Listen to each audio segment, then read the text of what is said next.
Military quarantine हो चुका है पूरा हॉकिंस शहर। सीजन 4 में दिखाया था कि विल बायर्स को सिग्नल्स मिलते हैं कि कुछ ना कुछ वापस आ रहा है और फिर उन्हें धुआं उठता हुआ दिखता है और ये अंदाजा लगाया जा सकता है कि डायमेंशन एक्स से बहुत सारी एंटिटीज जो है वो हॉकिंस में आ रही है। अब हॉकिंस में आ रही है तो हॉकिंस में अब ये बात सब जगह फैल चुकी है और जो मिलिट्री है उसने पूरा क्वारंटाइन कर दिया है, ना कोई शहर से बाहर जा सकता, ना कोई शहर में आ सकता हॉकिंस में। साथ ही में कई सारे सीन्स हमें ऐसे देखने को मिलते हैं जिसमें से एक सीन ये है जिसमें तीनों जो हमारे माइक, विल, डस्टिन जो है वो साइकिल पे जाते हुए दिखते हैं और उनके पीछे जो है वो दिखते हैं ऊपर 3 हेलीकॉप्टर उड़ रहे हैं, साथ में ट्रक जा रहे हैं मिलिट्री के। यानी कि जो पूरा का पूरा शहर है उसे क्वारंटाइन तो किया गया है, लेकिन साथ ही में एक चीज और देखने को मिलती है कि पूरी जो मिलिट्री है वो पूरी कोशिश कर रही है हॉकिंस शहर के लोगों को बचाने के लिए। बचाने की कोशिश तो कर ही रही है, लेकिन साथ ही में हमें एक नया कैरेक्टर इसमें मिलिट्री से जुड़ा हुआ दिखता है, डॉक्टर के का। इस कैरेक्टर के बारे में ज्यादा तो मालूम नहीं, लेकिन ये भी एक रिसर्च साइंटिस्ट होगा मिलिट्री का, इससे अंदाजा लगाया जा सकता है। अब ये क्या नेगेटिव रोल प्ले करेगा,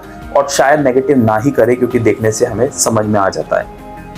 एक आधी सीन में हमें यह भी दिखता है कि जो गेट्स होते हैं डायमेंशन एक्स से आने जाने के, उसको जलाने की कोशिश कर रही है मिलिट्री और उसको खत्म कर रही है और वहीं पर पहरा दे रही है ताकि कोई भी डेमोगोर्गन या कोई भी एंटिटी बाहर आए तो उसको खत्म कर सके। माइक एंड एल, चौथी जो डिटेल्स मैंने पकड़ी वो माइक और एल के बारे में थी। देखो एक सीन ऐसा आता है जिसमें माइक और एल जो है वो ऐसा लगता है कोई फाइनल गुड बाय वाली स्पीच या फिर एक दूसरे से गले मिलते हुए दिखते हैं। इस सीन बहुत खास है क्योंकि इस सीन में आपको जो एल है वो आपको दिखती है एक वेट सूट पहने हुए, जो कि ऑब्वियसली यूज करेंगी वो सॉल्ट वाटर में जाकर और डायमेंशन एक्स में कुछ ढूंढने का या कुछ पता लगाने की कोशिश करेंगी, कनेक्ट करने की कोशिश करेंगी वो। क्योंकि इस सीन में एक और चीज देखने को मिलती है कि पास ही में सॉल्ट रखा हुआ है और ये एक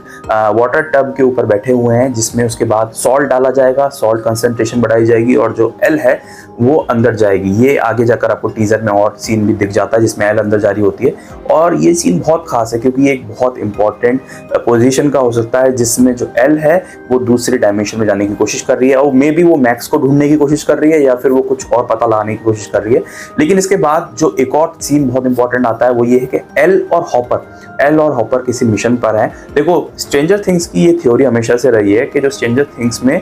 2-2 कैरेक्टर या 3-3 कैरेक्टर अपने अपने मिशन पर जाते हैं और वो एंड में आके एक साथ मिलते हैं। ठीक उसी तरीके से हॉपर और एल जो है वो आपको अलग जगह पर जाते दिख रहे हैं और ये भी एक बहुत इंपॉर्टेंट सीन है क्योंकि इसमें हॉपर है वो एल से कहता हुआ दिख रहा है कि लेट्स फिनिश दिस किड, यानी कि एक बहुत तगड़े मिशन पर है। पॉसिबल भी हो सकता है कि ये डायमेंशन एक्स में गए हों, अब उसका कारण क्या है वो तो ट्रेलर से और ज्यादा चीजें समझ में जरूर आ जाएंगी। पांचवी जो थ्योरी हिडन डिटेल्स मैंने पकड़ी वो ये थी कि वेकनाज आर्मी, जो वेकना की आर्मी है वो मुझे ऐसा लगता है कि पूरे हॉकिंस में आ चुकी होगी। डेमोगोर्गन्स